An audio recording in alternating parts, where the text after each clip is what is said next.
in a war that has killed more than 15,000 people and forced about 9 million people from their homes. I've been speaking about the massacre in Wad al-Noura in Sudan's Gezira state with Mary-Louise Eagleton, Deputy Representative for UNICEF, and she's currently based in Port Sudan. Mary-Louise, you might talk us through the situation on the ground in Wad al-Noura as you're aware of it now. Well, we're hearing horrifying reports of at least 55 children killed and injured, more than 35 killed and more than 20 injured in this attack on al-Noura yesterday. It's in Gezira state, and the full details are still emerging, but this latest attack just confirms the continued war on children in Sudan. As you say, it's just the latest incident in a very bloody conflict that's over a year old now. Describe to us in a broader way just what those millions of children in Sudan have been dealing with for this past year. So there are 24 million children in Sudan. Each and every one of them has been impacted by this horrific war. We estimate at least 14 million children are in dire need of humanitarian assistance.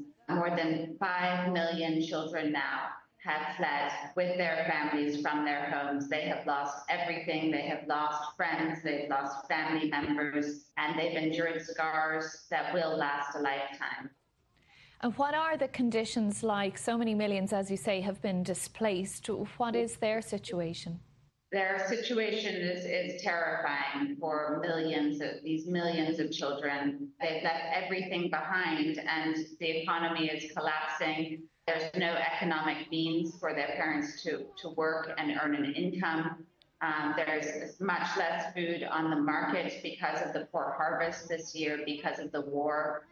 They are not able to go to school. Schools have been closed since the war. So for over a year, 19 million children, that's the entire school-age population, have not been able to go to school. We now estimate, thanks to some schools reopening in some states, 17 million children still out of school 14 months in. The violence that we saw in Wad al-Noura and we've seen for over a year now, is there a safe place in Sudan for children and their families right now? So there are about 4 theaters of war that are active and interconnected across the country, specifically in Khartoum and Gezira, as well as Darfur and Kordofan. And those are all interconnected theaters of war where the majority of the most vulnerable children are living and are trapped in ongoing fighting and conflict. And those children are subject to numerous grave violations. We've recorded a 5-fold increase of grave violations against children since before the war and after the war started. And those grave violations include rape and sexual violence against children, abduction, recruitment into armed groups, killing and maiming, as we've seen yesterday, of children caught in the fighting, as well as attacks on critical infrastructure like schools and hospitals where they should be safe. And 18 million people in Sudan are acutely hungry at the moment. Have you experienced difficulties in terms of getting aid into the areas you need to get it to? So of those 18 million people, we estimate almost 4 million children are severely malnourished. 730,000 of them with the severe form, severely acutely malnourished, which means that they could die without life-saving treatment. So your question is really pertinent because we need to be able to get that treatment to them.